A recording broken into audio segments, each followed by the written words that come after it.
The hand connected with the wall beside her head, not with her face. It was a near thing, a breath of air, a half-second of restraint born not of mercy but of calculation. Plaster dust, fine and white as powdered sugar, rained down onto the shoulder of her pale blue scrubs. She did not flinch. She had learned long ago that flinching was a reward. It was data for the aggressor, a confirmation of impact. So Hana Kim remained still, a statue carved from exhaustion and resolve, her gaze fixed on the sterile tiling of the hospital corridor floor. "You think you can just walk away?" His voice was a low snarl, a sound she had spent the last 6 months trying to scrub from her memory. Dr. Jinwoo Park, surgeon. Golden boy of Seoul University Hospital. Her former fiancé, the architect of the quiet, suffocating prison she had only just escaped. "You think you can embarrass me like this, and I'll just let it go?" The hand retracted, and for a moment she thought he might be done. A foolish hope. He gripped her arm, his fingers digging into the muscle with a bruising familiarity. The fabric of her sleeve was thin, offering no protection. It was the same grip he'd used to pull her from a dinner with her friends, the same one that had held her in place while he tore apart the portfolio of her graduate research, page by page.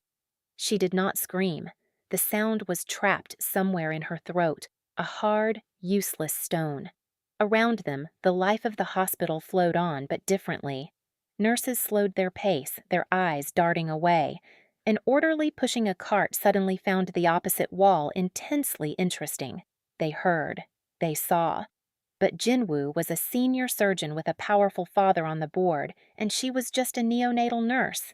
The math of intervention was simple, and it was not in her favor. "I have patience," she said. Her voice was a ghost, barely there, but it was steady. It was the only weapon she had left. "You have an obligation," he hissed, his face close to hers. He smelled of expensive cologne and the faint, bitter scent of antiseptic soap. "An obligation to me. We are not finished, Hana. You signed the papers for the apartment. You accepted the ring. You don't get to just change your mind because you're having a little fit." He was working from a version of her that no longer existed. He had not updated the file. He was operating on the belief that the woman who cried when he raised his voice, the woman who apologized for his moods, was still in there somewhere. He couldn't comprehend that she had been hollowed out, and what had filled the void was something hard and unyielding. He pulled her, a sharp, brutal tug meant to drag her toward the stairwell, away from the few useless witnesses, away from the light. It was in that moment, as her feet stumbled and the world tilted, that a new kind of terror, sharp and immediate, pierced through the dull armor of her endurance. He was going to hurt her, here, now, and no one would stop him. Her carefully constructed escape, the secret move to a tiny apartment, the blocked number, the quiet resignation from their shared life. It was all for nothing. He had found her. He would always find her. What happens next will change everything for Hana. The man who steps out of the shadows is not just a stranger. He is the most powerful man in Seoul, and he has been watching her for weeks. Subscribe to see how this unfolds. The corridor, previously a channel of muted but constant activity, had fallen into a strange and sudden silence. It was not the kind of silence that echoes. It was the kind that settles, heavy and thick as velvet, absorbing all other sound. Jinwoo felt it first, a prickling on his skin like a change in barometric pressure. He faltered in his tirade, his grip on Hana's arm loosening by a fraction. He turned his head, annoyed by the interruption to his performance of power. At the far end of the hall, where it opened into the main atrium of the VIP wing, a man stood. He was not there a moment ago. He seemed to have materialized from the polished marble and hushed air. He was tall, dressed in a charcoal suit so perfectly tailored it seemed less like clothing and more like a second skin. His hands were in his pockets, his posture relaxed. He was not looking at Jinwoo. His gaze was fixed on Hana. He did not rush. He was not performing. His stillness was an event in itself, a gravitational force that pulled the attention of every person in the hallway. The hospital director, a man known for his blustering self-importance, had been scurrying toward the commotion, his face a mask of anxious fury. He saw the man in the suit and froze mid-stride, his mouth falling slightly open. His entire body seemed to shrink, as if trying to occupy less space in the world. Jin-woo did not recognize him, not immediately. He saw only an obstacle, an unwelcome audience to his private drama. "What?" he snapped, his arrogance overriding the warning signals his own nervous system was screaming at him. The man's eyes, dark and unreadable, finally shifted from Hana to Jin-woo. They did not move to his face. They moved to his hand, the one still clamped around Hana's arm. The look was not one of anger or threat. It was one of simple, cold assessment, the way a man might look at a piece of dust on a priceless artifact. An error to be corrected. "Let go of her," the man said. His voice was not loud. It was a low baritone, calm and measured, yet it carried down the length of the corridor as if he were standing right next to them. It was a voice steady as iron wrapped in silk. Hana's breath hitched. She knew that voice. She had heard it only once before, a brief, courteous phone call confirming her assignment. It was the voice of the anonymous benefactor, the father of the fragile infant she spent 12 hours a day fighting to keep alive. The baby in incubator 7. Jin-woo laughed, a short, incredulous bark. The fear he'd felt a moment ago was burned away by a fresh surge of rage at this stranger's audacity. "And who are you?" he sneered. "Her new protector? She moves on fast." The man did not answer the question. He did not need to. He simply took a single, unhurried step forward, and with that one step, the world rearranged itself. Two men in dark, plain suits, previously invisible against the walls, detached themselves from the background. They moved without wasted motion, their footsteps silent on the linoleum. They were not hospital security. They were something else entirely. The man in the charcoal suit, Kwon Min-jun, made a small, almost imperceptible gesture with his chin. It was not a command so much as a release. One of the suits took Jin-woo's arm. The grip was precise, targeting nerves and pressure points with an unnerving expertise. Jin-woo's fingers, which had been digging into Hana's flesh, went numb and sprang open. He cried out, a sound of surprise and pain. The second suit stood behind him, a silent, immovable wall, cutting off any possibility of retreat. "I believe," Kwon Min-jun said, his voice still holding that impossible calm, "that you are no longer employed by this hospital. Mr. Choi will see you out." The taller of the two suits, Mr. Choi, gave a slight, formal bow of his head. "Dr. Park, this way." Jin-woo stared, his face a mess of confusion and fury. "You can't— I am Han Jin-woo. My father is on the board." Kwon Min-jun's expression did not change. It was a face carved from patience. "The board has certain standards," he said, his gaze flicking briefly to the red marks blooming on Hana's arm. "Your father has just tendered his resignation. Effective immediately." He paused, a flicker of something almost like contemplation in his eyes. "Along with any shares he held in this establishment. They have been acquired." The color drained from Jin-woo's face. The performative rage collapsed, replaced by the pale, clammy look of genuine panic. This was not a fight he could win. This was not a power structure he understood. He had not just picked a fight with a nurse. He had stumbled into the path of a leviathan. Mr. Choi and his associate began to escort Jin-woo away. He didn't struggle. The fight had gone out of him, replaced by a dawning, catastrophic horror. As they passed the hospital director, the director flinched and pressed himself against the wall, refusing to meet Jin-woo's pleading gaze. The social geometry of the hospital had been redrawn in less than a minute. Hana stood frozen, her arm tingling where Jin-woo had held it. The corridor was still quiet, but the silence had changed again. It was no longer heavy. It was hollow, an empty space where a storm had just been. She looked at Kwon Min-jun, who was now watching her with an unnerving focus. He was the man who had ordered the storm, and then had ordered it to cease. He walked toward her, his expensive leather shoes making no sound. He stopped a respectful distance away. He looked at her arm, then back at her face. His own was impassive, but his eyes held a deep, quiet intensity. "Nurse Kim," he said, his voice softer now. "Are you all right?" She opened her mouth to say yes, the automatic, polite response she had been conditioned to give her entire life. But the word wouldn't come. The stone in her throat dissolved, and a single, hot tear traced a path through the fine layer of plaster dust on her cheek. She just nodded, a small, jerky movement. He did not try to comfort her. He did not touch her or offer platitudes. He simply stood there, a bastion of stillness, and waited. He gave her the dignity of her own reaction, a courtesy so profound and so unexpected it almost broke her. "There is a private lounge," he stated, not asked. "We should talk." He led her away from the gaping stares of her colleagues, his presence a shield.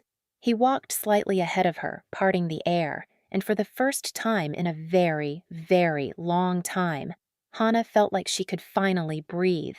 The air was still sterile, still smelled of hospital, but it filled her lungs without catching on the familiar edges of fear. The lounge was a world away from the functional utility of the rest of the hospital.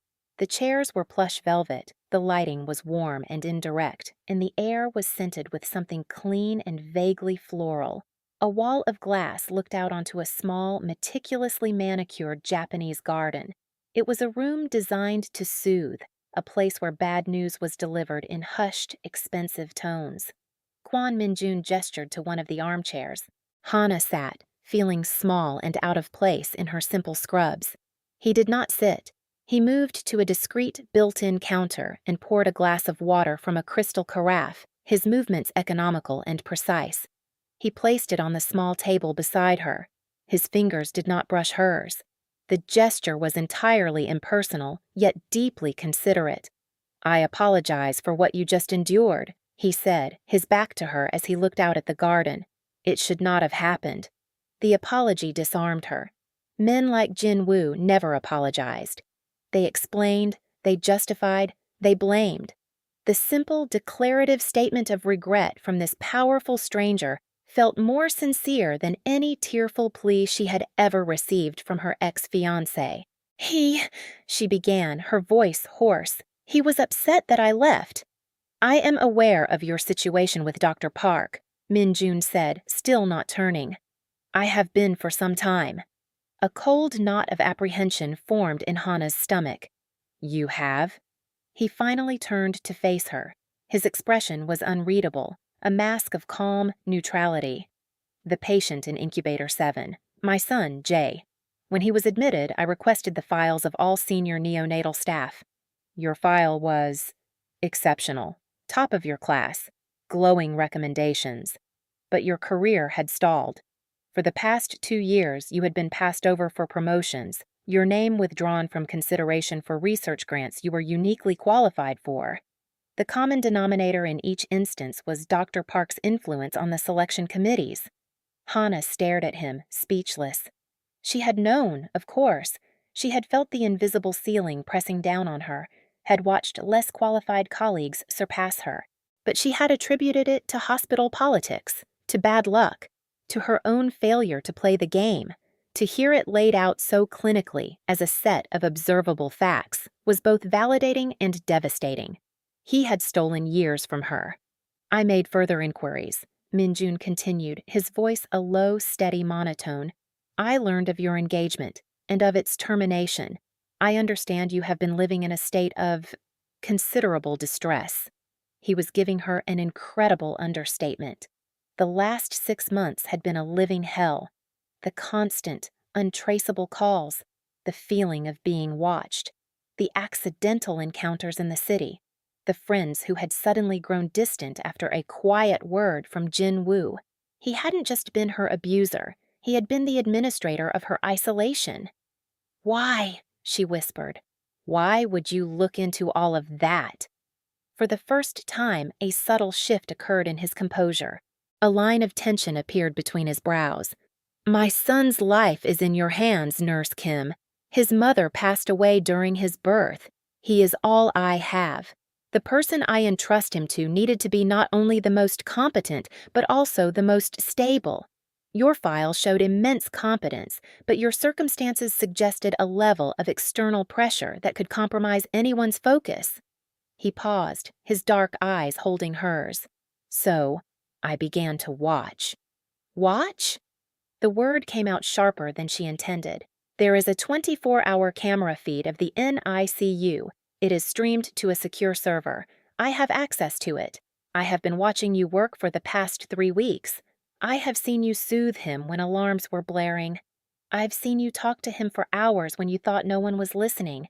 I have seen you catch a medication error by a junior resident at 3 in the morning that would have had serious consequences. I have watched you work 12-hour shifts without a break, your attention never wavering. You are the most capable person in that entire hospital. Hannah felt a wave of dizziness. The thought of being observed so intensely, so secretly, was deeply unsettling. It felt like a violation, but it was tangled with another, more powerful emotion, the disorienting relief of being truly seen. He hadn't seen a harried nurse, a jilted ex-fiancé, a problem to be managed. He had seen her work. He had seen her skill. He had recognized the one part of her identity that Jin-woo had never been able to touch, the core of her competence. Dr. Park was a threat, Min-jun stated, pulling her from her thoughts. A threat to my son's primary caregiver, and therefore a threat to my son. I do not tolerate threats. There it was. The cold, simple logic of his world. It wasn't about her. Not really. It was about his son. She was a critical asset, and he was securing that asset. The realization should have felt dehumanizing. Instead, strangely, it felt safe. To be valued for her function was a language she understood far better than the chaotic, possessive language of Jin-woo's love. He will not bother you again, Min-jun said, but my security team believes your current residence is not secure enough. I have a vacant apartment in the Cheongdam-dong district. It is in a building my corporation owns. It has a dedicated security staff. You will move there this evening. Hannah's head snapped up. What? No, I can't. I have my own place. I appreciate your help, but that is too much. It is not a request, Nurse Kim, he said, and the silk in his voice was gone, leaving only the iron. It is a necessary precaution. Your safety is a matter of operational security for me now. Mr. Choi is already arranging for your belongings to be packed and moved. You will be escorted there at the end of your shift. She felt a surge of her old defiance. You can't just decide that for me. You can't just take over my life. I am not taking over your life, he replied, his voice softening again, becoming almost gentle. I am giving it back to you, free from him. The apartment is yours for as long as you require it. There are no conditions. Think of it as a signing bonus for the most important job in the world. He glanced at the wall clock. Your shift ended 20 minutes ago. My driver will take you. Mr. Choi will handle the rest. He was doing it again, arranging her world with a few quiet words. She should have been terrified. She should have been furious at his high-handedness, but all she felt was a profound, bone-deep weariness, and beneath it, the slow, dawning light of a terrifying hope, the hope that this might actually be over. She looked at his face, at the calm, unyielding certainty in his eyes. He was a dangerous man. His power was a quiet, structural thing, unlike Jin-woo's hollow, performed dominance. Jin-woo broke things. Kwon Min-jun simply acquired them and rearranged them to his satisfaction. Right now, she was one of the pieces he was moving on the board. Okay, she whispered. The word was an exhalation, a surrender, not to him, but to the possibility of safety. He gave a single brief nod. It was the only acknowledgement he needed. He had made a decision, and the world had complied. For Kwon Min-jun, it was just another Tuesday. For Hannah Kim, it was the day her life broke apart and began to reform into a shape she could not yet recognize. The apartment was less a home and more an architectural statement. It occupied the entire 47th floor of a sleek, dark glass tower that pierced the sky over the Han River. The elevator opened directly into a vast living space walled with floor-to-ceiling windows, revealing a breathtaking panorama of Seoul glittering like a spilled tray of diamonds. The furniture was minimalist and severe. A low-slung black leather sofa, a single chrome armchair, a glass table that seemed to float in the air. It was beautiful, sterile, and utterly impersonal. It was a fortress of solitude, and now it was hers. Mr. Choi had been terrifyingly efficient. Her few possessions, a box of books, a worn-out suitcase of clothes, a framed photo of her late parents, looked small and pathetic sitting in the middle of the cavernous room. They were the humble artifacts of a life lived in the margins, now placed in a setting of unimaginable wealth. The contrast was jarring. It felt like her old life was an exhibit in a museum of her new one. For the first week, Hana lived in the apartment as if she were a ghost. She slept in the enormous bed, its sheets crisp and cold. She used one of the 3 bathrooms, its marble surfaces gleaming and untouched. She drank tea in the state-of-the-art kitchen, careful not to leave a single crumb on the black granite countertops. She was a guest in her own gilded cage, terrified of disturbing the perfect, sterile order of things.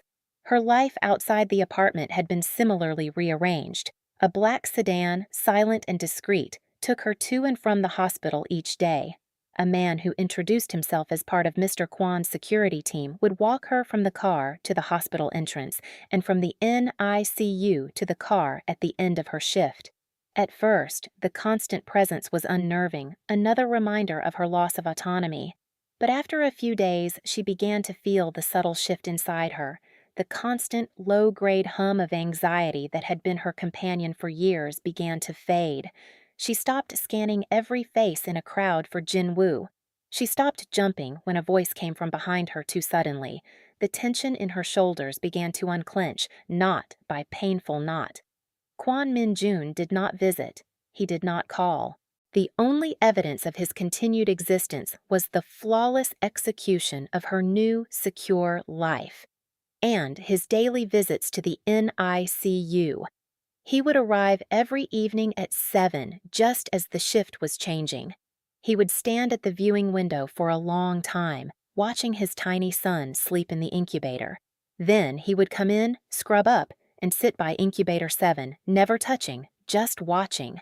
He spoke to the other nurses with a formal, distant courtesy, but with Hana, it was different.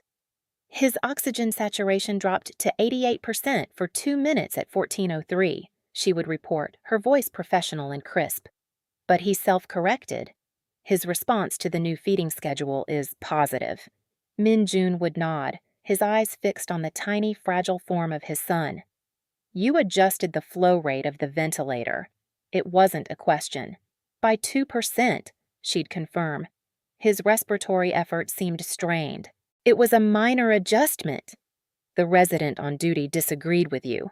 Hana's professional mask tightened. We had a difference of opinion. The data supported my assessment. I know, Min-jun said, his gaze finally shifting to her. I reviewed the logs. You were correct. I have informed the hospital director that your clinical assessments regarding my son are not to be questioned. She felt a flush of both pride and discomfort. Mr. Kwan, I appreciate the sentiment, but that undermines the hospital's command structure. It makes it difficult to work as a team. He considered her words, a rare thing for a man like him. Your point is valid, he conceded. However, the safety of my son is not a democracy. You are the expert in this room. Your expertise will be respected. These conversations became their ritual. They were always about Jay, always about the data, the monitors, the minute-by-minute struggle for life happening inside the plastic box. But beneath the clinical language, something else was happening. He was listening to her. He wasn't just hearing the words. He was understanding the complex calculus behind them, the years of study and experience that allowed her to see a coming crisis in the subtle dip of a waveform on a screen. One night, she found him in the staff lounge long after his visit should have ended. He was staring into a cup of coffee, his immaculate suit jacket off, his tie loosened. He looked tired, human. You should go home, Mr. Kwan, she said softly, pouring herself a cup of tea. This is the closest I can get to being home, he replied, not looking up. The admission was so quiet, so vulnerable it hung in the air between them. She sat down in the chair opposite him, a breach of their unspoken professional boundary. He's strong, she said. Your son. He's a fighter. Min Jun finally looked at her.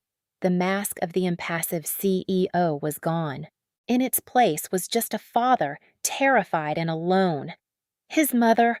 She was a fighter too. She wanted him so much. Hana didn't know what to say. The grief in his voice was a raw, physical thing. So she just sat with him in the sterile quiet of the deserted lounge and shared the silence. It was a different kind of silence than the one he commanded in the hallway. This was a shared space, a small pocket of peace in the middle of the night. I don't leave because things become complicated, Mr. Kwan, she said, her voice barely a whisper. I left Jinwoo because he was not a complicated man. He was a simple one. He was cruel. There's no nuance in that. It was the first time she had spoken of it directly. It felt like lancing a wound. He looked at her, his eyes dark with an emotion she couldn't name. He underestimated you, Min Jun said. It was his fatal flaw. He paused. He has filed a lawsuit. Hana's blood ran cold. What? For defamation of character and breach of contract, citing your engagement. He is demanding an exorbitant sum. He has also leaked a fabricated story to a tabloid blog, painting himself as the heartbroken victim of a faithless, gold-digging fiancé. Min Jun's voice remained perfectly level, but Hana could see a muscle twitching in his jaw. It is a foolish, desperate move. What am I going to do? The panic was back, cold and sharp. A lawsuit, public humiliation. He was trying to ruin her, to drag her name through the mud where he now resided. You, Min Jun said, leaning forward slightly, his presence suddenly filling the small space. Will do nothing. You will continue to come to work. You will continue to care for my son. You will continue to live your life. I will handle Dr. Park. Handle him? How? He's trying to destroy my reputation. His actions are based on a series of flawed assumptions, Min Jun explained, his voice taking on the cool, analytical tone of a boardroom strategist. He assumes you are unprotected. He assumes public opinion can be swayed by his narrative, and he assumes his own position is secure. None of those things are true. He stood up, the moment of vulnerability gone, replaced by the quiet sovereign she had first met. Mr. Choi has been busy. We have found certain irregularities in Dr. Park's research history. It appears his celebrated thesis on neonatal surgical techniques bears a striking resemblance to a graduate paper submitted 5 years ago by a student at the same university, a paper that was rejected for funding after he joined the review board. Hana froze, her teacup rattling in its saucer. Her paper. The work he had belittled, called derivative, and then torn to shreds in front of her. The work that had been the culmination of her academic life, the dream he had extinguished so casually. He stole it, she breathed, the realization landing with the force of a physical blow. He built his career on my work. Yes, Min Jun said. The single word was heavy with grim satisfaction. He did. And when one holds a man's entire career in one's hand, a frivolous lawsuit becomes less of a threat and more of an opportunity. He looked at his watch. You should get some rest, Nurse Kim. The hospital's annual orchid ball is this Saturday. I will be the guest of honor. I would like you to attend. The orchid ball? She stammered. It was the biggest social event of the year, a gathering of the city's wealthiest and most powerful figures. I can't. I don't belong there. You are the senior nurse in charge of my son's care. You are an honored member of this hospital's staff. You belong there more than most, he said, his tone leaving no room for argument. A car will pick you up at 8. A dress will be provided. He turned to leave, then paused at the door. Do not worry about Dr. Park. He is about to learn the difference between being loud and being powerful. As he walked away, Hana was left with the bitter taste of betrayal and the cold, terrifying thrill of impending justice. She was a piece on his board, yes, but she was beginning to understand that he wasn't just moving her to safety. He was positioning her for checkmate.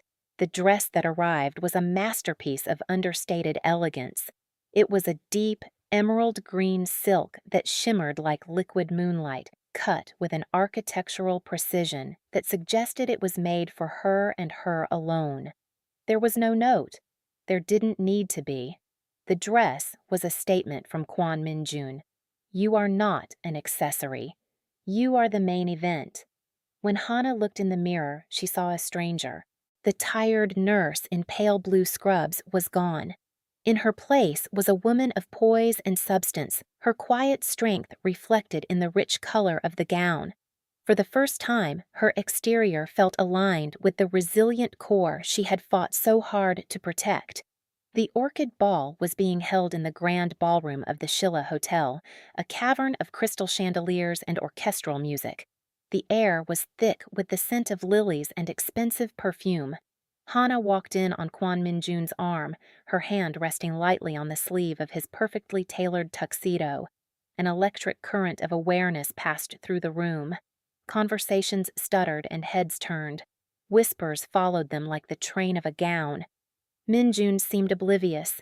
He moved through the crowd with the same unhurried grace he moved through every other aspect of his life. He introduced her not as his date, but with a formal, respectful title. This is Nurse Hana Kim of the Seoul University Hospital NICU. She is a leading expert in neonatal critical care. He conferred a status on her that money could not buy. He defined her by her competence. The curious, speculative looks from the society doyens shifted to ones of grudging respect. She was not his mistress. She was a professional, an asset. In this world, that was a far more powerful position. They were seated at the head table, alongside the hospital director and other major donors. From this vantage point, Hana could see the entire spectacle. It was a performance of power, wealth, and influence, and at its center sat Kwon Min-jun, the quiet sun around which all these other planets revolved. She saw Jinwoo before he saw her. He had somehow gotten past security, likely by calling in a favor from one of the few allies he had left.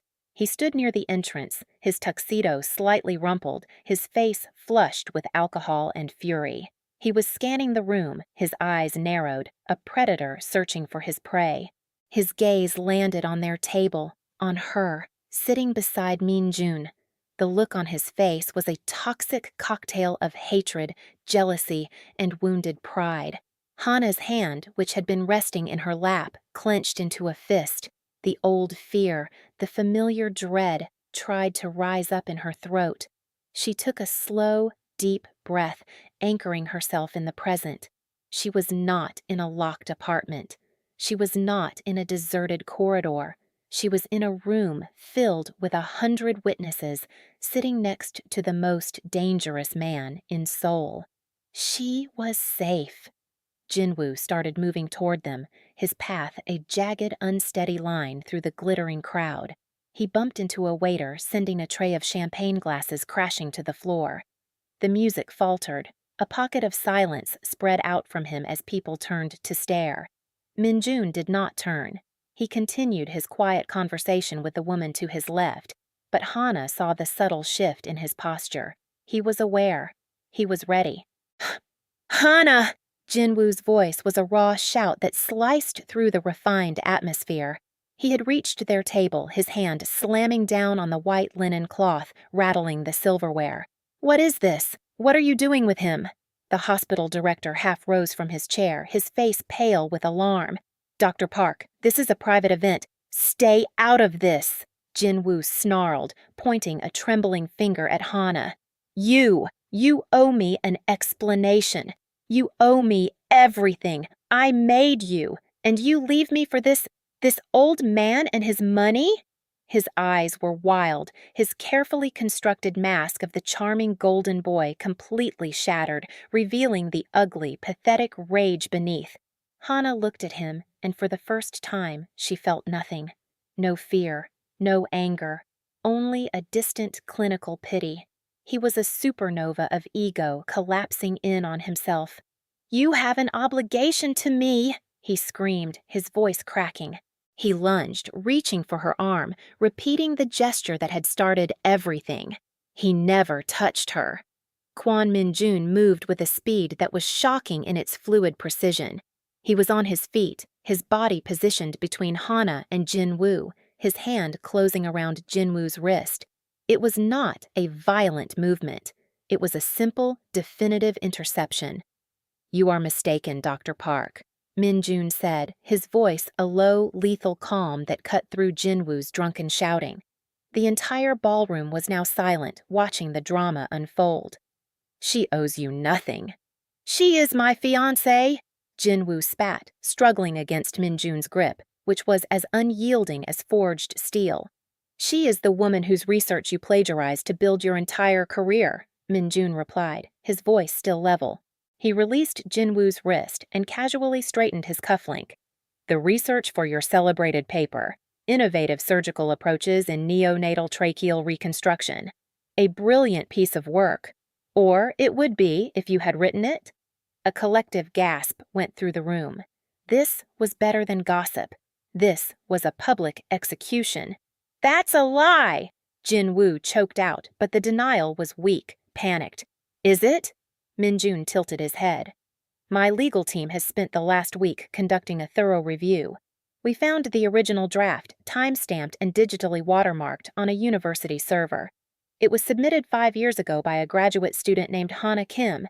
You were on the review panel that rejected it for being unoriginal. A bold move." He let that sink in, the accusation hanging in the dead air of the ballroom.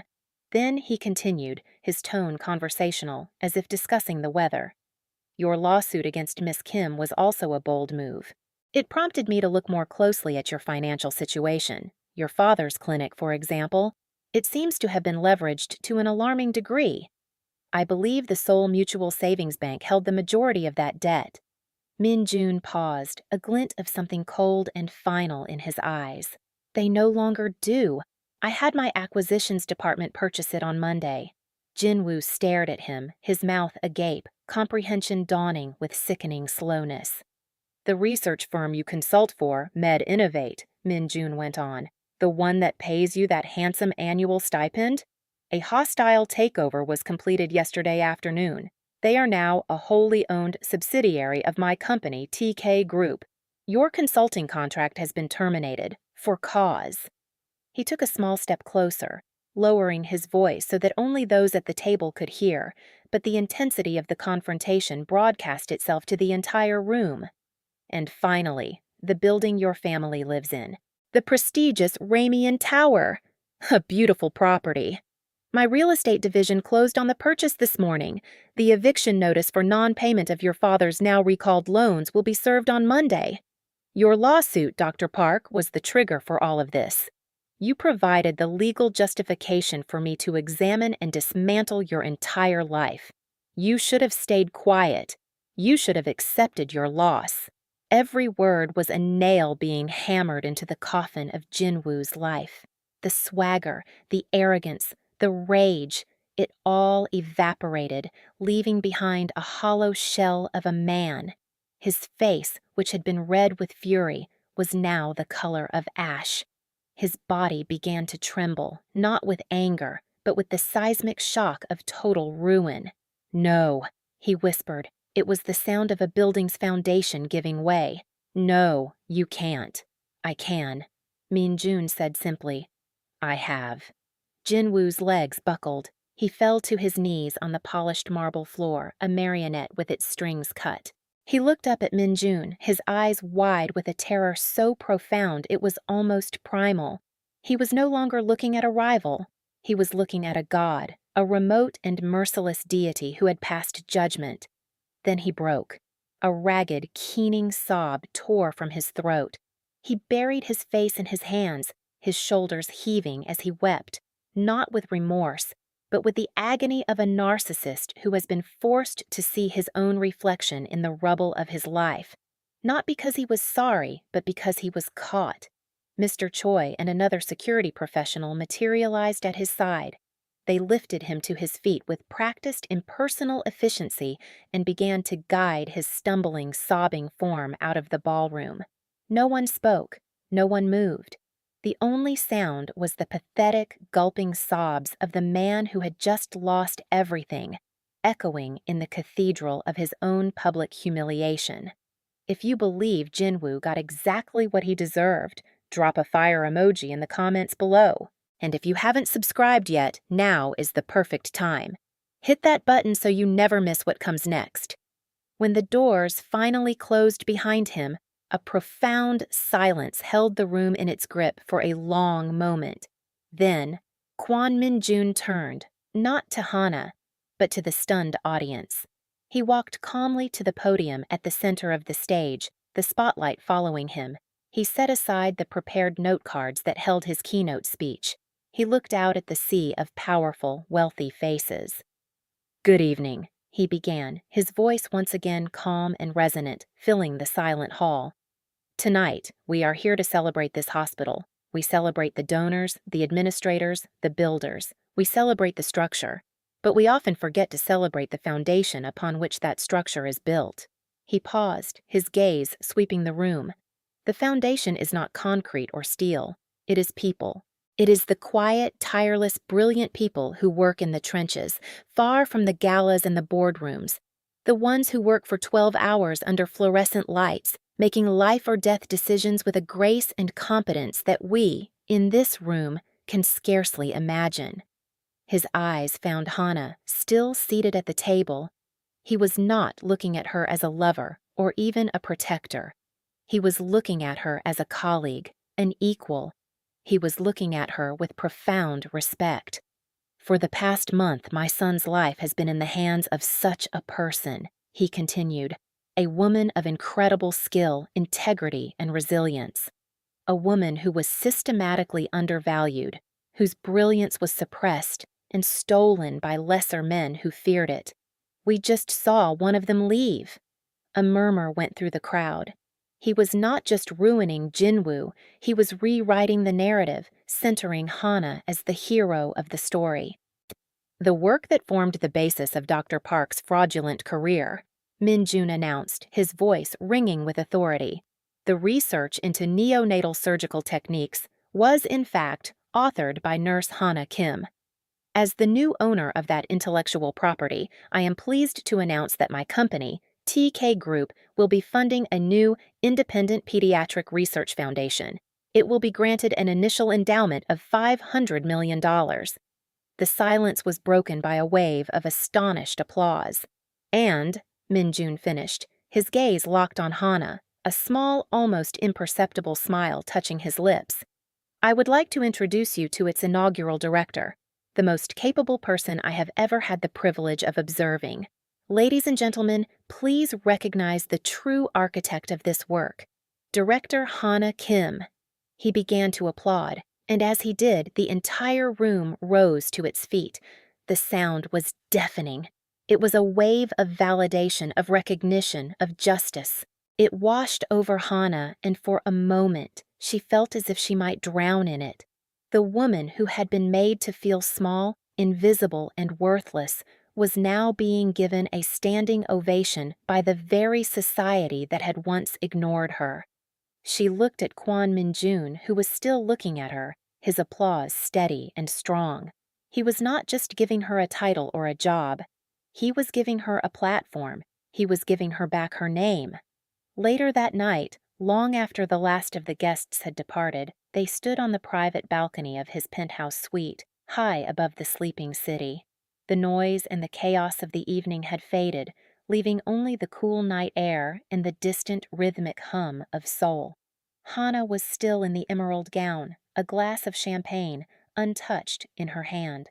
She had spent the last 2 hours of the gala being congratulated, fielding questions, and accepting business cards from people who, hours earlier, hadn't known she existed. It was dizzying, overwhelming, and deeply, profoundly cathartic. "You didn't have to do that," she said softly, looking out at the river of light that was the Han. "The foundation, the directorship, All of it. Yes, I did, Min Jun replied. He stood beside her, not touching, but his presence was a warm, solid certainty in the darkness. Excellence should be recognized. Competence should be rewarded. It is the fundamental principle upon which I have built my entire world. You built it on ruthlessness, she countered, not as an accusation, but as a statement of fact. I saw what you did tonight. I am ruthless in the defense of my assets, he corrected her gently. My son is my most important asset. You, Director Kim, are the person responsible for his well-being. That makes you a very close second. He finally turned to look at her, and in the soft glow of the city lights, the formidable mask of the CEO was gone again, replaced by the quiet intensity of the man. What I did to Jinwoo was not personal. It was a correction in the market. He was an over-leveraged, fraudulent entity. I simply liquidated him. The corporate metaphor was so cold, so precise, it should have chilled her. Instead, it clarified everything. He saw the world in systems, in assets, in value, and he had assigned her an immense value. Thank you, she said, and the words felt inadequate, flimsy things to hold the weight of her gratitude. For seeing me. It was impossible not to, he said. He reached out, his fingers gently brushing a stray strand of hair from her face. The touch was feather light, yet it sent a jolt of electricity through her. It was the first time he had touched her with anything other than polite, professional distance. You were the brightest thing in every room you were in. She finally looked up at him, at his dark, serious eyes. She saw the loneliness there, the immense weight of the world he carried. But she also saw respect. She saw recognition. She saw a man who had looked into the chaos of her life and had not tried to save her, but had instead simply cleared a path so she could save herself. A slow smile spread across her face. Not the polite, hesitant smile she had worn for years, but a real one that reached her eyes and made them shine. The weight that had been sitting on her chest for so long, the weight of fear and shame and endurance, finally, completely lifted. It was a slow exhale that she felt she had been holding for a decade. He seems warm, she said, an echo of a joke from a lifetime ago. A wry observation that belonged to this new, lighter version of herself. Min Jun's lips twitched, the closest he ever came to a full smile. Only on occasion. He took her hand, his fingers lacing through hers. His hand was warm and strong. It felt like an anchor. It felt like home. My mother would like to meet you. She is formidable. She has already decided you are a much better influence on me than my board of directors. She's already annoyed with you then. Hana murmured. She gets that from you. For the first time, Kwon Min Jun laughed. It was a low, rough sound, full of surprise and genuine amusement. It was the most beautiful sound she had ever heard. 3 months later, the world was a different color. The gray tones of fear and survival had been replaced by a vibrant, complex palette. Hana stood in the sun-drenched atrium of the new TK Pediatric Research Institute, a gleaming building of glass and light that had been fast-tracked with the kind of speed only Kwon Min Jun's capital could command. She was no longer in scrubs or a borrowed gown. She wore a sharply tailored navy blue suit, her ID badge reading, Director Kim Hana. The title still felt new, but the work felt like coming home. Her days were a whirlwind of meetings, research proposals, and hiring the brightest minds she could find. She was building something from the ground up, something that would save lives, something that was entirely hers. Her past was not erased, but repurposed. The pain had been transmuted into purpose. The stolen research was now the foundation of a legacy. Jay, her first and most important patient, was finally home. He was still small, but he was thriving, his tiny lungs strong, his grip on his father's finger surprisingly firm. Home was now the penthouse, which had slowly transformed from a sterile showroom into a place of warmth and life. A brightly colored playmat now occupied the space where the severe glass table had been.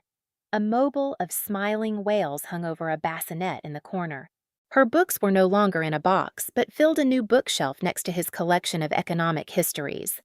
Minjun was changed too. The formidable CEO was still there, the man who could dismantle a rival company with a single phone call. But at home, he was just a father. Hana would often find him just sitting on the floor, watching his son sleep, a look of quiet, profound wonder on his face. He learned how to change a diaper with the same focused precision he applied to a hostile takeover. He learned to differentiate between a cry of hunger and a cry of discomfort. He was learning a new language, the illogical, overwhelming language of love. Their own relationship had unfolded with the same slow, deliberate pace as everything else he did. It was a relationship built not on passion, but on partnership. It was in the quiet conversations late at night after Jay was asleep, her head on his shoulder as they looked out at the city. It was in the way he would listen, truly listen, as she explained a complex cellular process, his respect for her mind a constant, unwavering presence. It was in the way her presence seemed to soothe the sharp, lonely edges of his world. One evening, she came out of the nursery to find him standing by the window holding a small velvet box. He didn't kneel. He did not make a grand, performative gesture. That was not his way. He simply held it out to her. "This is not an obligation," he said, his voice quiet but firm. "It is not a contract. It is a question. I have found my life to be significantly more valuable with you in it. I was wondering if you felt the same."